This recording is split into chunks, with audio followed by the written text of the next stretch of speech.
여러분, 집이라는 단어를 들으면 뭐가 가장 먼저 떠오르세요? 아마 따뜻함, 편안함, 뭐 그런 거겠죠? 그런데 만약 집에서 수천 킬로미터 떨어진 낯선 곳에 있다면 어떨까요? 미국 텍사스 샌안토니오에서 훈련받는 대한민국 군인들에게 그 집의 의미는 아주 특별한 곳에 있었습니다. 바로 한 작은 교회였는데요. 오늘 이 교회가 어떻게 머나먼 타국에서 온 군인들에게 진짜 집이 되어 주었는지 그 따뜻한 유대감에 대한 이야기를 한번 나눠보겠습니다. 이 이야기가 얼마나 특별한지 제대로 알려면요. 시작이 아니라 끝에서부터 거슬러 올라가 봐야 합니다. 군인들이 훈련을 마치고 떠나면서 남긴 말들, 바로 그 작별 인사 속에 모든 게 담겨 있거든요. 자, 이 말 한번 들어보세요. 한국에 있던 제 교회보다 더 많은 사랑을 받았습니다. 아니, 이게 정말 놀라운 고백 아닌가요? 평생 다녔을지도 모르는 고향 교회보다 더 큰 사랑을 느꼈다니. 대체 어떤 경험을 했길래 이런 마음이 들 수 있었을까요? 혹시 낯선 곳에 혼자 뚝 떨어져 본 경험 있으세요? 기댈 사람 하나 없이 모든 게 막막한 그 기분.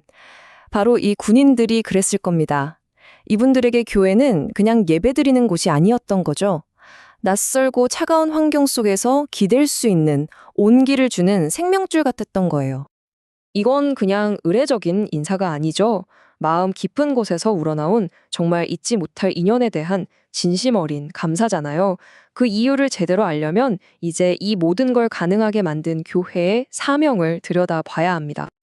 네, 두 번째 파트, 군인을 위한 사명입니다. 바로 여기서 이 특별한 공동체가 존재하는 핵심 이유를 발견하게 될 겁니다. 이 이야기의 심장, 바로 샌안토니오의 새누리 교회입니다. 교회의 사명을 보면요, 아주 명확하고 집중적이에요. 다른 누구도 아닌 훈련을 위해 이곳에 온 한국군을 돕는 것. 이게 그냥 여러 사역 중 하나가 아니라 이 교회의 존재 이유 그 자체인 거죠. 그리고 샌안토니오라는 도시가 아주 딱 맞는 배경이 되어줍니다. 여기가 밀리터리 시티 USA라고 불릴 정도로 국제적인 군사 훈련의 허브거든요. 그러니 자연스럽게 전 세계에서 군인들이 모여들고 그중에 한국 군인들과 이 교회가 만날 수 있었던 겁니다.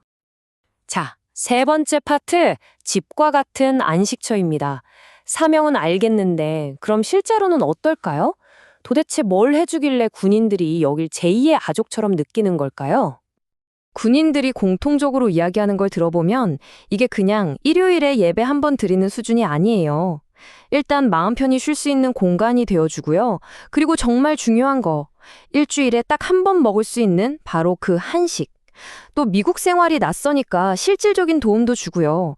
그러니까 뭐랄까, 몸과 마음의 허기를 모두 채워주는 거죠. 이 말이 참 와닿지 않나요? 스스로를 길을 잃은 어린 양이라고 불렀대요. 그런데 머나먼 타국인 텍사스에 와서 오히려 신앙이 더 깊어졌다는 거잖아요. 이건 그냥 위로를 받았다는 차원을 넘어서 정말 한 사람의 내면이 깊이 변화했다는 이야기죠. 이 화면을 보시면 이분들이 처한 상황이 딱 비교가 되죠. 한쪽은 긴장감 넘치고 모든 게 절제된 군사훈련의 현실, 다른 한쪽은 따뜻하고 편안하게 맞아주는 교회의 품. 이 극명한 차이 때문에 교회의 역할이 얼마나 소중했는지 더 크게 다가오는 것 같아요. 그런데 이 교회의 영향력은요, 샌안토니오에서 훈련이 끝났다고 딱 끝나는 게 아니에요. 그들의 여정은 계속되거든요. 자, 한 군인의 여정을 한번 따라가 볼까요? 먼저 훈련 받으러 샌안토니오에 오죠. 그리고 여기서 마음의 닻을 내릴 교회를 만납니다. 훈련이 끝나면 바로 한국으로 가는 게 아니라 버지니아나 플로리다 같은 미국 내 다른 곳으로 또 이동을 해요. 그 과정 전체에서 이 교회가 중요한 버팀목이 되어주는 겁니다. 저는 이 말이 참 좋더라고요. 여기서의 따뜻한 기운을 잘 받아가서 텍사스에서의 경험이 그냥 추억으로 끝나는 게 아니라 앞으로의 시간에 버티게 해줄 에너지가 되는 거죠. 그 따뜻함을 그대로 가지고 다음 목적지로 향하는 거예요.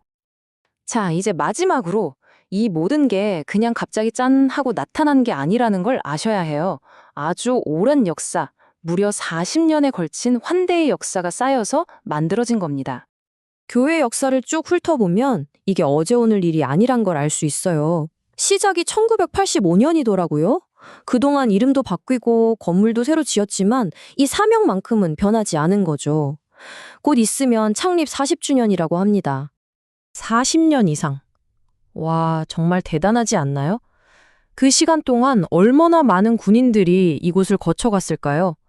그 한 명 한 명이 맺은 인연과 그들이 받은 따뜻함을 생각하면 정말 놀라운 유산입니다.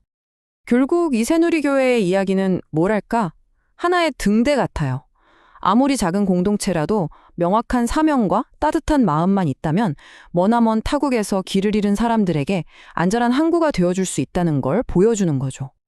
그래서 맨 처음 던졌던 질문으로 다시 돌아오게 됩니다. 무엇이 진정으로 한 장소를 집처럼 느끼게 만드는가? 이 이야기를 통해 우리가 알 수 있는 건 집이라는 건 어떤 건물이 아니라 내가 가장 필요할 때 나를 알아봐주고 품어주는 바로 그 공동체, 그 따뜻함이 아닐까요?